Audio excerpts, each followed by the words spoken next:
Probad y ved. Historia de hoy. Mi talento, mi ministerio. La Biblia está repleta de personas que dedicaron sus vidas a una tarea muy especial: conducir al pueblo de Dios. Recordamos a Noé, Abraham, Moisés, Josué, profetas y otros. Pero la historia no termina allí. La historia continúa en nuestros días cuando vemos profesores con sus clases, conduciendo al pueblo de Dios a través del estudio de la lección de la escuela sabatina. El trabajo continúa cuando vemos a nuestros hombres liderando a la juventud en los caminos del Señor. El trabajo continúa cuando vemos en acción a la fuerza de las mujeres, ocupando espacios tan significativos en la proclamación del Evangelio. El trabajo continúa cuando vemos a nuestros líderes, ancianos y pastores, dedicándole sus vidas a la misión de liderar, proclamar y salvar. Lo interesante es que no necesitamos ir muy lejos para encontrar a esas personas. Están muy cerca de nosotros. Ellas hacen de sus talentos su ministerio. Aquí en Campo Grande, Mato Grosso do Sul, existen muchas personas así, totalmente involucradas con la misión. Específicamente en la iglesia del barrio universitario, encontramos muchos ejemplos de hombres y mujeres dedicados a la obra misionaria. Para representar a ese grupo especial de personas, escogimos al joven Rubén Barros Godoy.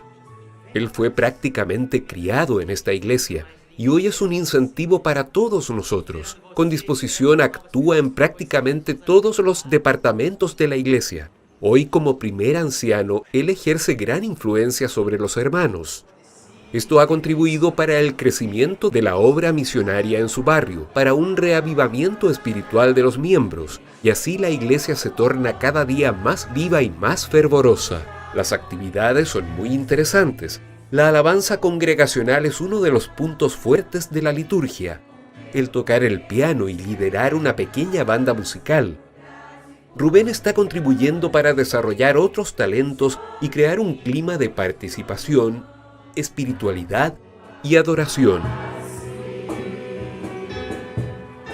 Rubén es un verdadero líder que no mide esfuerzos para compartir sus conocimientos bíblicos.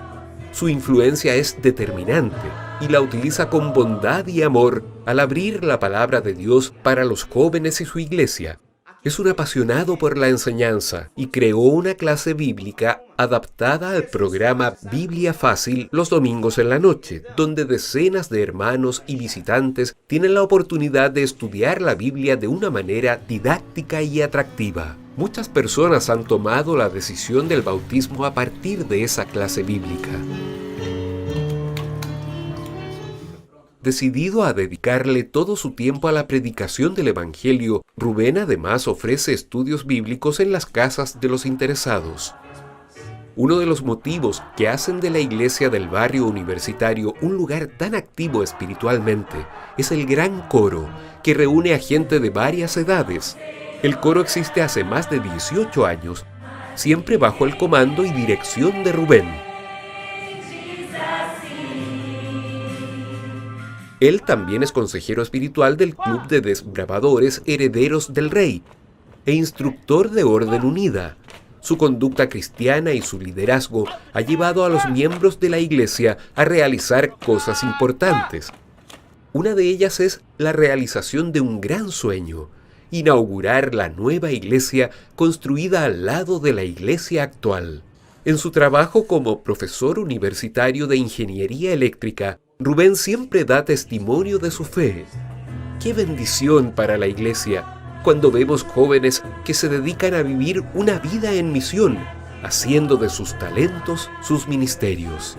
Y de esta manera son capaces de construir una historia de victorias en sus comunidades. ¿Qué tal ser un joven así? Probad y ved.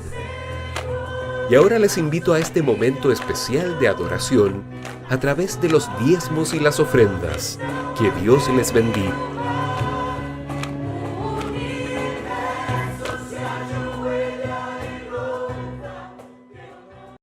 Hola chicos, llegó un momento que me gusta mucho, la adoración infantil. Vamos a aprender muchas cosas sobre la Biblia y sobre Jesús. Y junto con nuestros padres vamos a prestar mucha atención, ¿de acuerdo? Hoy vamos a escuchar una historia muy especial. ¡Sí!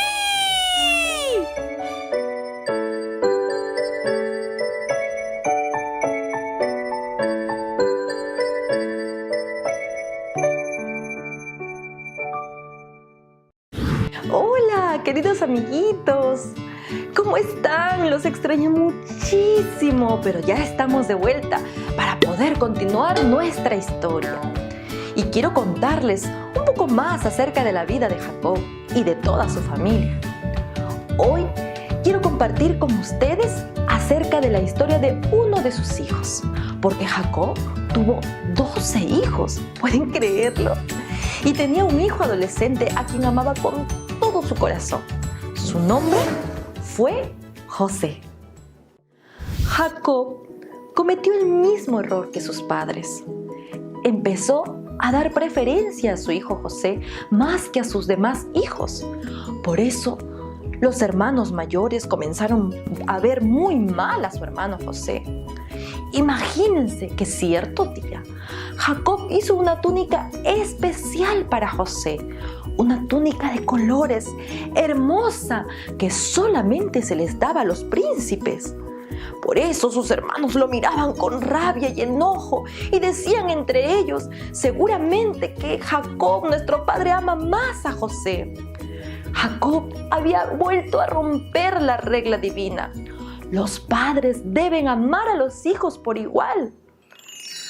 Los hermanos de José le tenían mucha envidia y eso aumentó cuando José empezó a compartir los sueños que Dios le daba. Por ejemplo, uno de sus sueños fue que estaban todos en el campo, arrancando los manojos de trigo, cuando de pronto todos los manojos de sus hermanos empezaron a inclinarse ante el manojo de José, porque fue el que quedó en pie. Otro día compartió otro sueño. El sol, las estrellas y la luna, todos ellos se inclinaban ante él. Los hermanos estaban muy molestos y se decían, José cree que es mejor que nosotros. Cierto día, Jacob llamó a José, quien obediente fue rápido al encuentro de su padre. Y Jacob le dijo, José, necesito que vayas a ver a tus hermanos, que vayas a ver cómo están. Llévales alimentos y me traes noticias acerca de ellos. Así que José se alistó y fue camino a ver a sus hermanos. Él quería abrazarlos, ver cómo estaban, contarles de su padre y luego regresar a casa. Pero sucedió que cuando ellos lo vieron llegar de lejos, empezaron a fruncir el ceño, a enojarse, a decir entre ellos, ahí viene el soñador, ahí viene el chismoso. Debemos hacer algo y matarlo, decían entre ellos. Rubén, el hermano mayor, les dijo a todos que por favor no lastimaran a José, sino que primero lo echaran a una cisterna, porque él planeaba en secreto, cuando nadie se daría cuenta, sacar a su hermano José de allí. Así que cuando llegó José, sus hermanos lo agarraron y entonces le quitaron la túnica de colores que tenía y lo arrojaron a una cisterna. José no entendía lo que sucedía. Lo único que hacía era pedir auxilio, ayuda. Pero sus hermanos no escucharon. José estaba en aquella cisterna oscura, tal vez con hambre, muy triste por lo que estaba pasando. Pero él no sentía rencor por sus hermanos, sino que él confiaba en Dios, que le daba la fuerza para tener un espíritu perdonador. ¿Te han herido alguna vez? Pues queridos niños, queridas niñas, Dios nos puede dar la fuerza para poder perdonar a los demás. Ahora vamos a repetir nuestro versículo de memoria. El versículo de hoy dice: pero los que esperan en Jehová tendrán nuevas fuerzas. Isaías 40:31. Queridos niños, a veces lastiman nuestros corazones, pero Dios entiende tu dolor, entiende tu tristeza, y Él te da la fuerza para que tú puedas perdonar y amar a los que te hacen daño. Así que vamos a pedirle a Él que nos ayude. Vamos a orar. Querido Señor, gracias por este mensaje a través de la historia de José.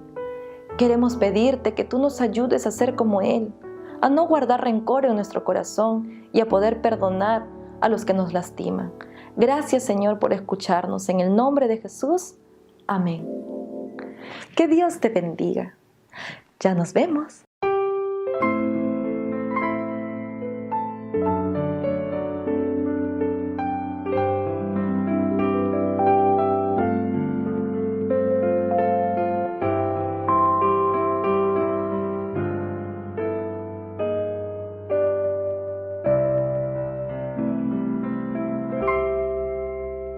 Si paz como un río inunda mi ser, o pruebas azotan mi fe, no importa mi suerte, seguro estaré, pues mi alma está en paz con mi Dios.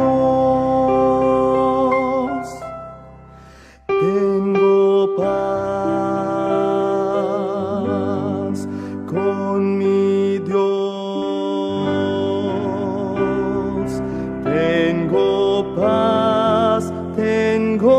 paz con mi Dios.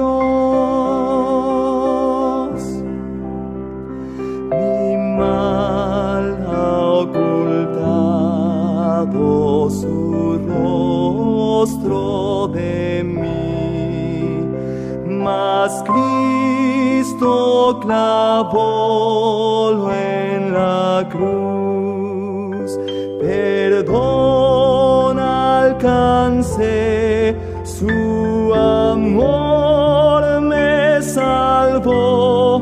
Gloria a Dios, hoy mi alma está en paz. Tengo paz con mi Dios.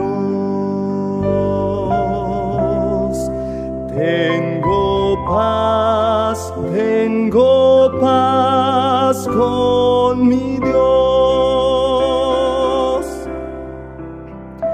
Señor, apresura el día final, las nubes partirse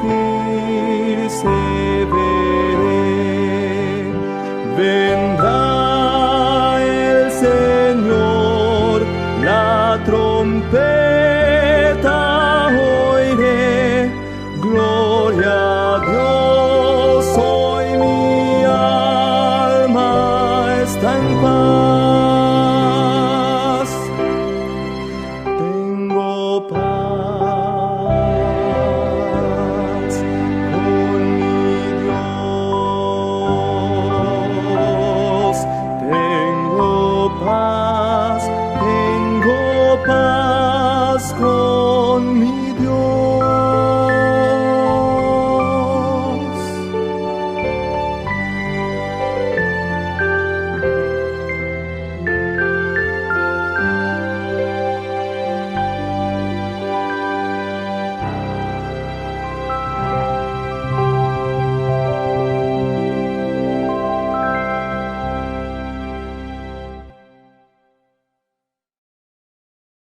Queridos hermanos y amigos, quiero desearles un muy feliz y bendecido sábado. Al mismo tiempo, quiero también expresar palabras de gratitud a cada uno de los ancianos que los sábados anteriores nos apoyaron presentando el mensaje de la palabra del Señor. Creo que fue muy especial y la iglesia se vio enormemente bendecida y fortalecida con estos mensajes que tenían que ver con la mayordomía cristiana. Vamos a orar como es nuestra costumbre. Incline su rostro para orar.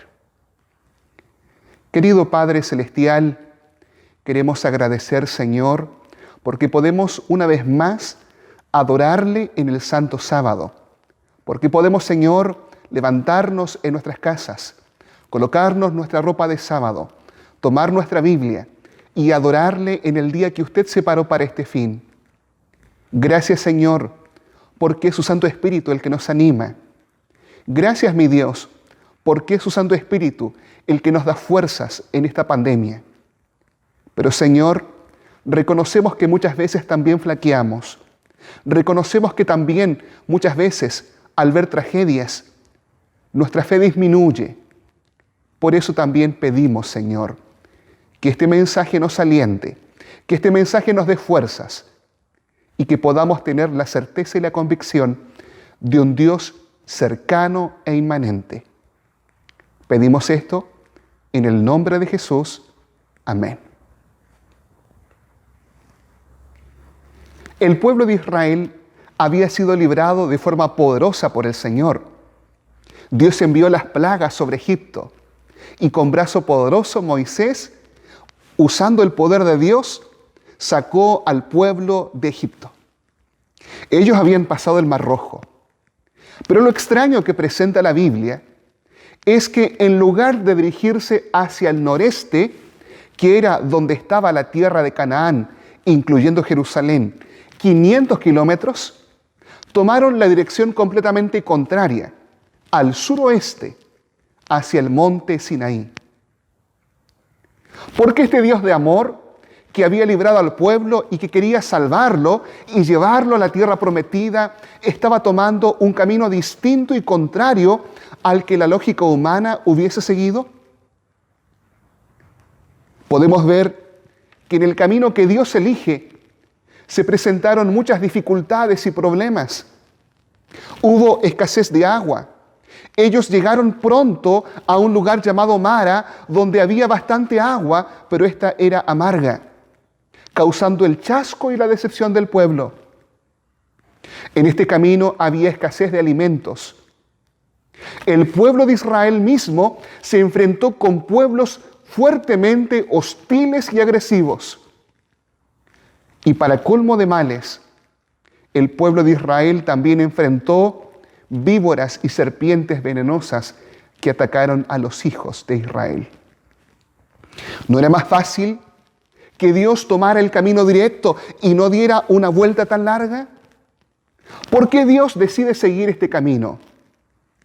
Pareciera ser que las palabras del himno, el camino es escabroso, se podían aplicar perfectamente a esa realidad y tal vez incluso a la suya hoy día. ¿Por qué Dios decide seguir ese camino?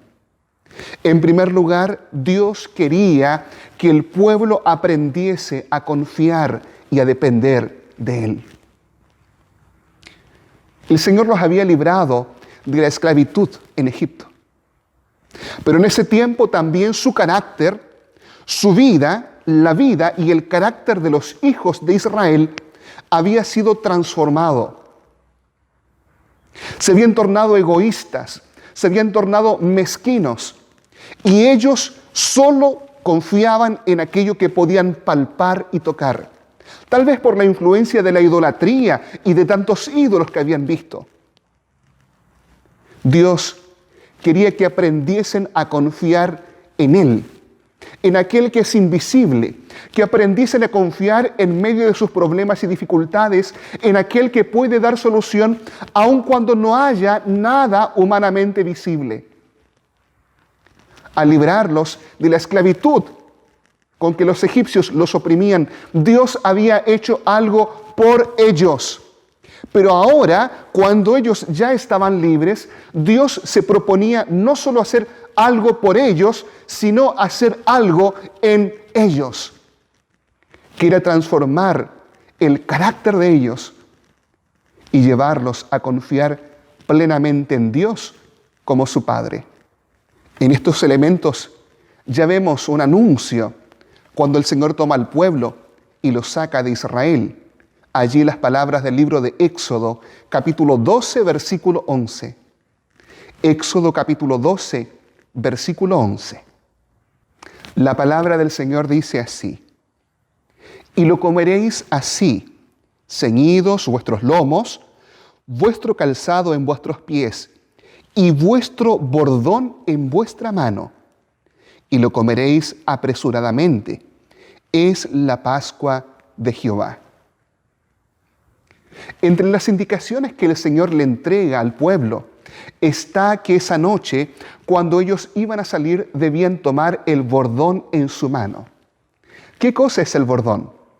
El bordón era una antigua vara, un antiguo cayado que era mucho más alto que la persona, generalmente con algunas marcas en la parte superior, que el pueblo usaba para afirmarse. Era claramente un bastón de trekking, usando una expresión un poco más contemporánea. El hecho de que Dios dijese al pueblo que ellos esa noche de Pascua, cuando iban a ser librados, debían estar con el bordón en su mano, era señal de que había un largo camino que ellos debían recorrer. Pero también tenía el significado de que ellos debían mirar hacia adelante y no hacia atrás. Y debían apoyarse y confiar en Jehová su Dios y no en sí mismos. Por mucho tiempo, ellos habían confiado solo en su fuerza, solo en lo que podían ver. Pero ahora el Señor se proponía guiarlos hacia cosas que ellos no podían ver y a confiar en aquello que era invisible ante sus ojos. La primera dificultad se suscitó luego de la salida de Egipto. Moisés ya percibía hacia dónde el Señor los estaba guiando. Llegaron allí frente al Mar Rojo, con grandes murallas de piedra en torno de ellos. El faraón, luego de haber pasado este duelo y tristeza por el fallecimiento de su primogénito, con mucha rabia y sin duda instigado por sus consejeros, se levanta con todo su ejército, con caballos y con carruajes para perseguir y hacer traer de vuelta a los ex esclavos, o por último, destruirlos y así saciar su sed de venganza. El pueblo se ve prontamente aprisionado. Tiene una muralla de piedra por este lado, tiene otra montaña rocosa por este otro lado. Y aun cuando la Biblia dice que ellos salieron armados, en realidad ellos salieron con instrumentos de campo, azadones, palas, picotas, que en realidad no eran armas. Ellos no tenían la posibilidad de defenderse frente a un ejército altamente entrenado. Los israelitas no tenían entrenamiento militar, no podían defenderse, no podían fabricar una balsa para huir por el mar. Estaban completamente acorralados. ¿Por qué Dios los llevó allí? Dios podría haber evitado que ellos llegaran allí, o tal vez incluso, dado que Él es todopoderoso y lo había manifestado en las plagas y prodigios que realizó en Egipto, Él podría sencillamente, cuando el pueblo estaba llegando, haberles tenido el mar abierto. No era necesario que el pueblo viviese esta angustia. ¿O acaso Dios no podía? Claro que podía. Él podía haber abierto el mar y cuando el pueblo llegase, haber tenido el camino abierto para que los israelitas pasasen por en seco. Pero el Señor quería que el pueblo aprendiese a confiar en Él. Ellos eran incrédulos y aunque habían sido salvados, Dios quería que ellos pudiesen desarrollar su fe. Por eso el apóstol Pablo en Hebreos, capítulo 3, verso 19, explica por qué ellos fallaron. Hebreos capítulo 3, verso 19. La palabra del Señor en la boca de Pablo nos dice así: y vemos que no pudieron entrar a causa de incredulidad. Los que del pueblo se quedaron en el desierto no entraron porque Dios lo quiso así. Ellos entraron porque no creyeron ni tuvieron fe en Dios. Por lo tanto, cuando el Señor los lleva allí, Él espera que ellos puedan desarrollar su fe. ¿Cuál hubiese sido el anhelo de Dios? Que tal vez ellos hubiesen caído de rodillas y hubiesen dirigido sus miradas al cielo diciendo: Dios, tú nos libraste, nos sacaste de Egipto y ahora estamos aquí atrapados.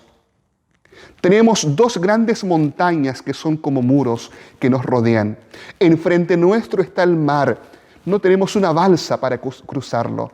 Y tras nuestros talones están los egipcios con el faraón.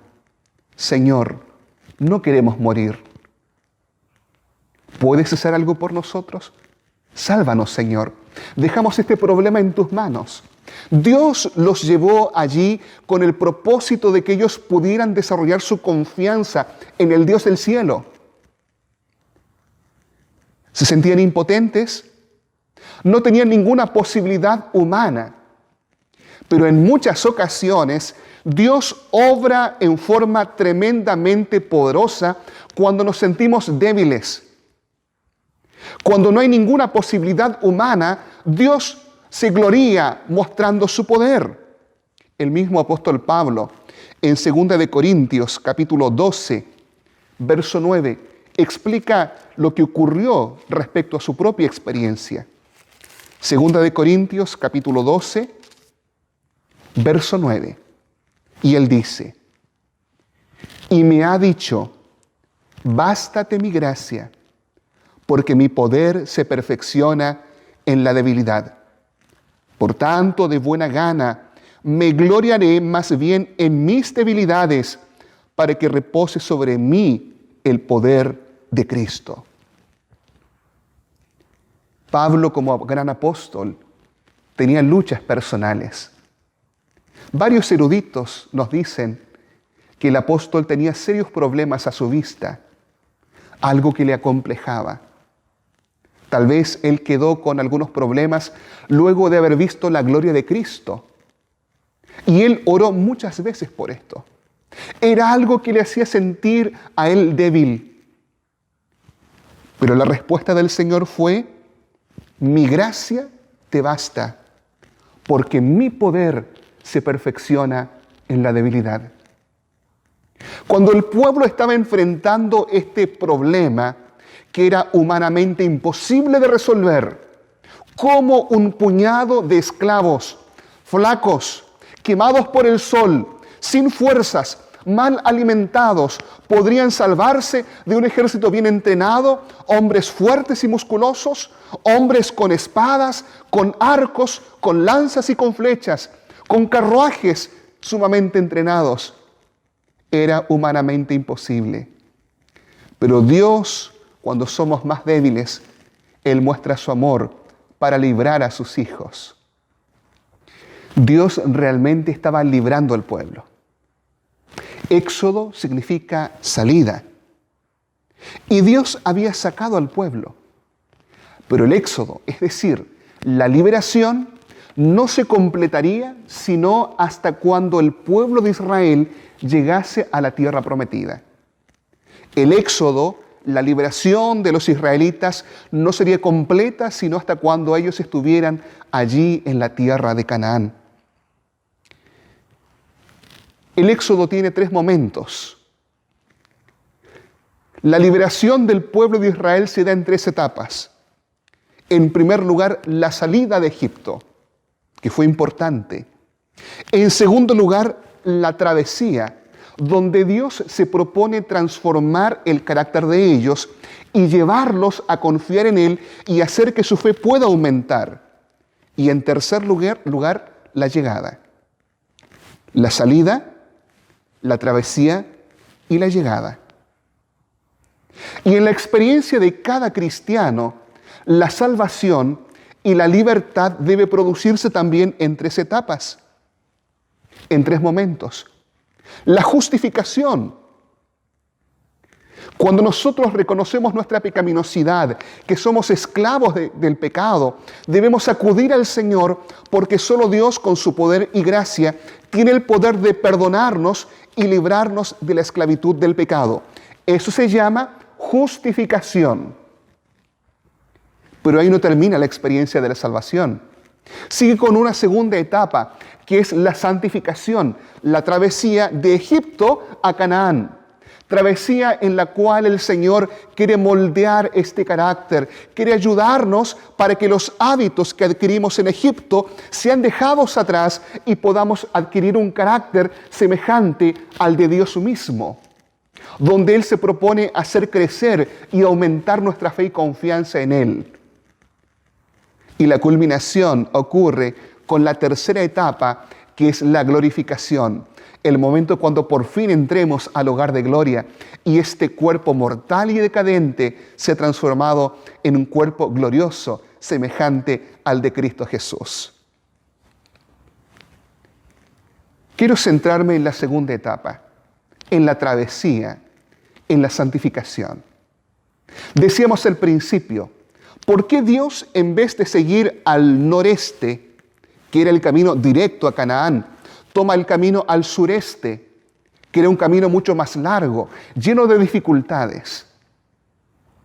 Porque Dios permite que hoy, en esta vida, cuando estamos siendo santificados, vivamos tantos problemas. ¿Será que alguien que nos está viendo en esta hora está afligido porque lleva 3 meses sin trabajo? Tiene que pagar arriendo, tiene que pagar luz, tiene que pagar agua, tiene que comprar medicamentos y remedios para un hijo que está enfermo y que no es cubierto por el auge y no sabe de dónde sacar. Tal vez hay alguien que está viviendo una enfermedad terminal, un cáncer. ¿Por qué Dios permite que pasemos por estas circunstancias? Puede ser que haya alguien, como lo he visto muy de cerca, con personas conocidas. Puede ser que haya alguien que haya perdido un ser querido, producto de esta pandemia. Esta semana, hermanos, 4 personas me han hablado y me han dicho, pastor, mi madre murió producto del virus, una hermana de Santiago.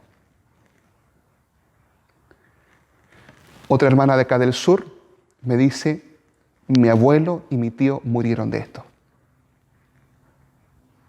Otro colega me dice, una tía murió de esto. Parece que de un momento a otro el mundo cambió.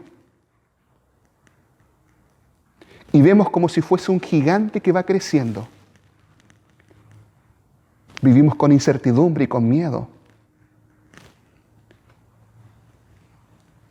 ¿Por qué Dios permite que pasemos por esta travesía tan difícil? Creo que las razones son muy similares por las que Dios permitió que Israel también siguiera ese trayecto. El Señor quiere enseñarnos a confiar y a depender de Él. Un gran teólogo dijo, las pruebas de fuego, ¿estás viviendo una prueba de fuego? Las pruebas de fuego que nos hacen llorar, las pruebas de fuego que nos hacen sentir angustia, las pruebas de fuego que hacen que el sueño se vaya, las pruebas de fuego transforman a cristianos en cristianos de oro puro. Si estás viviendo una prueba terrible, el fuego está quemando tu vida. Las pruebas de fuego transforman a los cristianos en cristianos de oro puro. Dios está preocupado por la actitud frente a nuestras pruebas. Somos como Job, quien en el libro de Job, capítulo 13, verso 15, viviendo tantas dificultades, la pérdida de sus hijos, la enfermedad en su cuerpo, la pérdida de sus posesiones, dijo así: He aquí, aunque Él me matare, en Él esperaré. Job confiaba implícitamente en Dios. Y ocurriese lo que ocurriese, él iba a confiar en Dios. El Señor quiere que confiemos en Él. El Señor quiere que nosotros coloquemos nuestra confianza en Él. Claro, hay una dimensión que es innegable en el dolor, que está mucho más allá de nuestra comprensión. Hay cosas que ocurren y que no es la voluntad de Dios. Hay cosas que ocurren que están más allá de la voluntad de Dios. Y Jesús lo dijo así claramente en la parábola del trigo y la cizaña, cuando señaló: un enemigo ha hecho esto. Hay muchas cosas que también ocurren en nuestra vida que no es la voluntad del Señor, porque hay un enemigo activo que también causa daño. Pero tal vez uno de los pasajes más citados cuando vivimos momentos de desespero y desgracia es Romanos 8:28. Pero tal vez es uno de los pasajes más mal comprendidos. Leamos por favor este pasaje. Romanos capítulo 8, verso 28. Romanos 8, 28.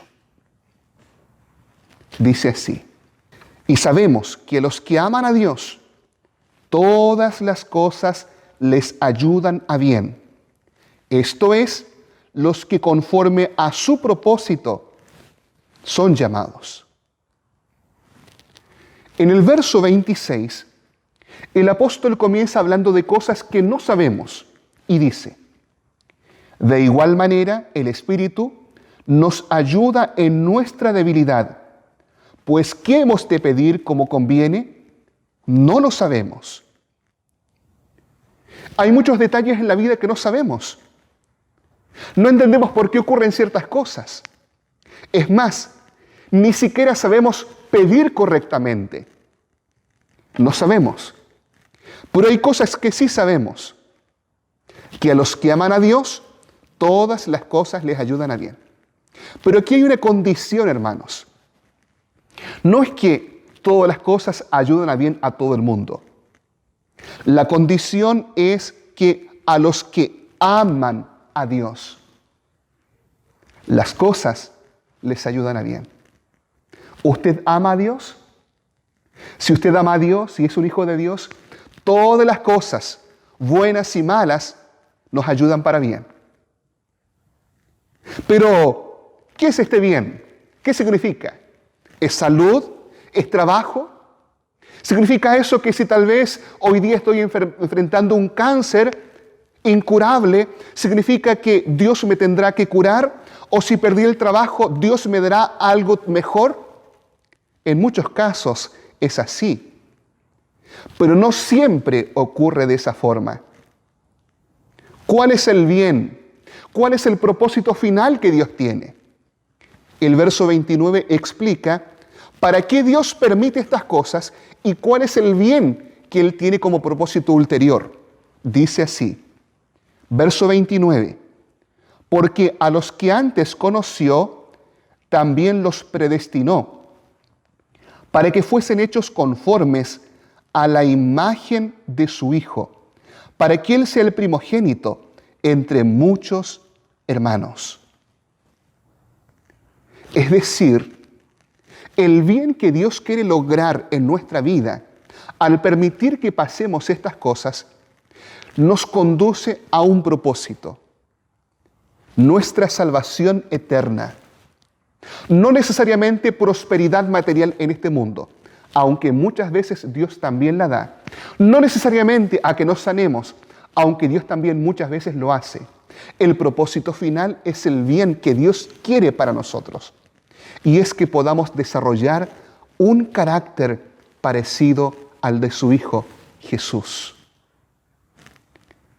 La sierva de Dios en el libro de la Educación, página 13, señaló lo siguiente: la obra de la redención debía restaurar en el hombre la imagen de su Hacedor, hacerlo volver a la perfección con que había sido creado, promover el desarrollo del cuerpo, la mente y el alma, a fin de que se llevase a cabo el propósito divino de su creación. Este es el objetivo de la educación, el gran objeto de la vida. ¿Cuál es el propósito entonces? Restaurar en el hombre la imagen de su Hacedor. Porque es en el fragor de la batalla, es cuando miramos para todos lados, cuando finalmente podemos llegar a depender más de Dios y depender menos de nosotros. Son esos momentos los que fortalecen y robustecen nuestra confianza en el Todopoderoso. ¿Estamos viviendo momentos difíciles? Dios permite la travesía porque Él quiere reproducir su carácter en su vida y en la mía.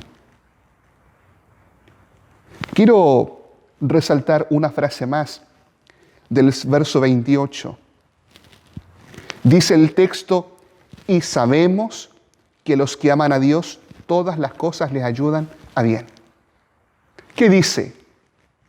Sabemos. Repito, ¿qué dice? Sabemos.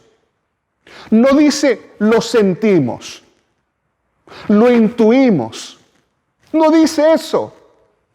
Dice sabemos. Porque los hijos de Dios lo sabemos no porque lo sentimos, no porque escuchamos una voz necesariamente, sino porque el Señor en su palabra lo presenta. Sabemos cómo va a terminar todo porque hemos leído la última página de la Biblia y sabemos que toda esta pandemia, sabemos que todo lo que estamos viviendo hoy día tendrá un final feliz para aquellos que aman a Dios. Y aunque muramos en este mundo, aunque suframos dificultades, Cristo está desarrollando en nosotros un carácter de gloria y tiene algo preparado mejor para nosotros que este mundo de dolor, sufrimiento y muerte. Lo sabemos, no lo sentimos. Si usted no lo siente, no importa. Lo sabemos porque Dios lo promete en su palabra. Sabemos que todas las cosas a los que aman a Dios les ayudan a bien. Si no, pregúntenle al pobre José, hijo de Jacob.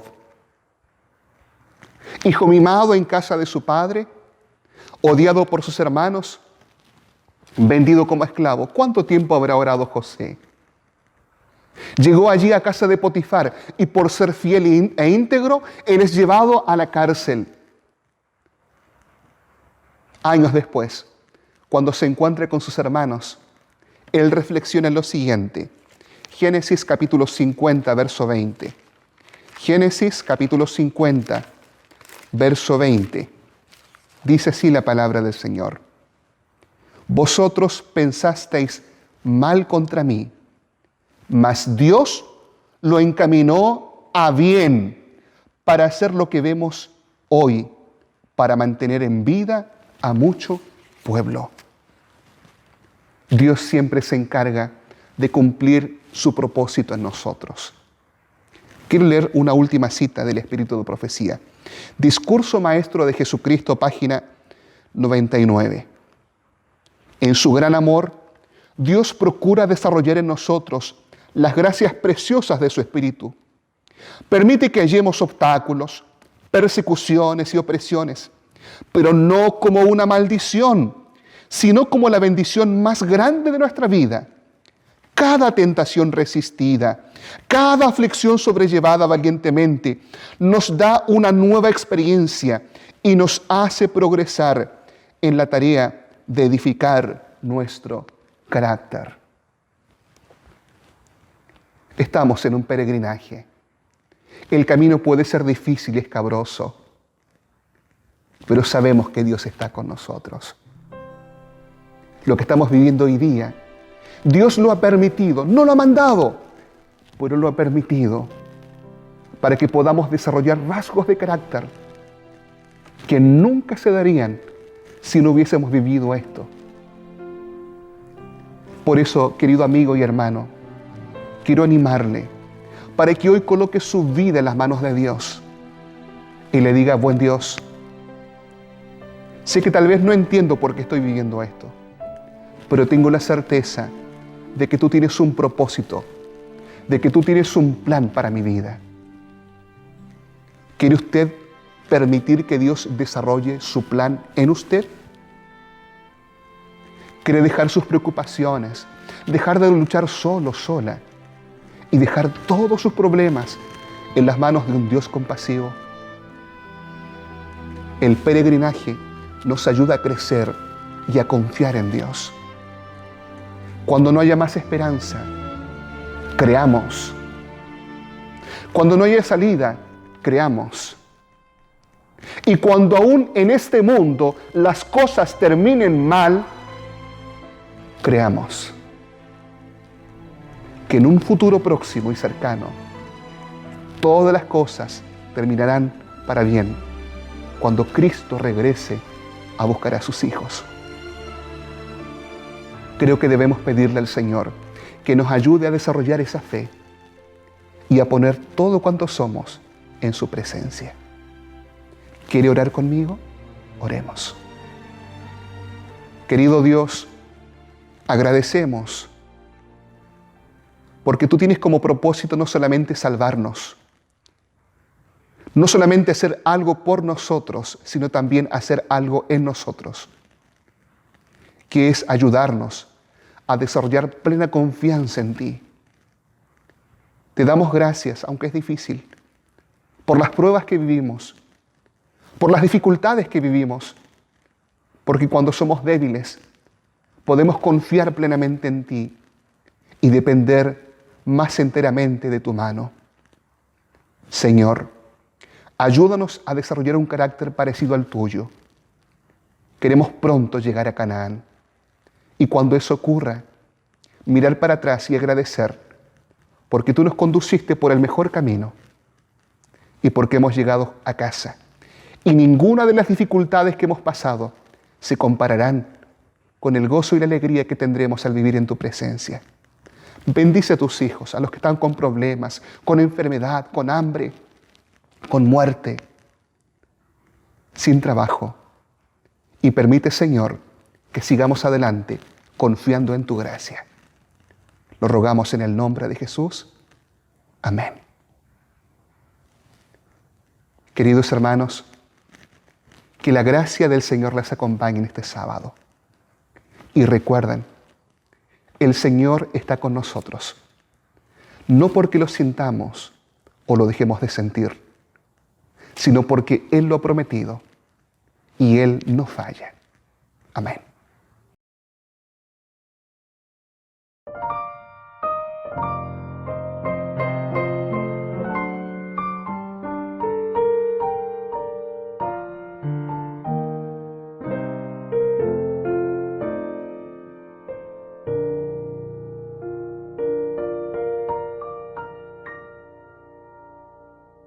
El camino es escabroso y los pies sangrantes van. Cuánto dista Canaán, cuánto dista Canaán. Por su amparo suspiramos cada día más y más. Cuánto aún, cuánto dista Canaán. Muy cansado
esperanza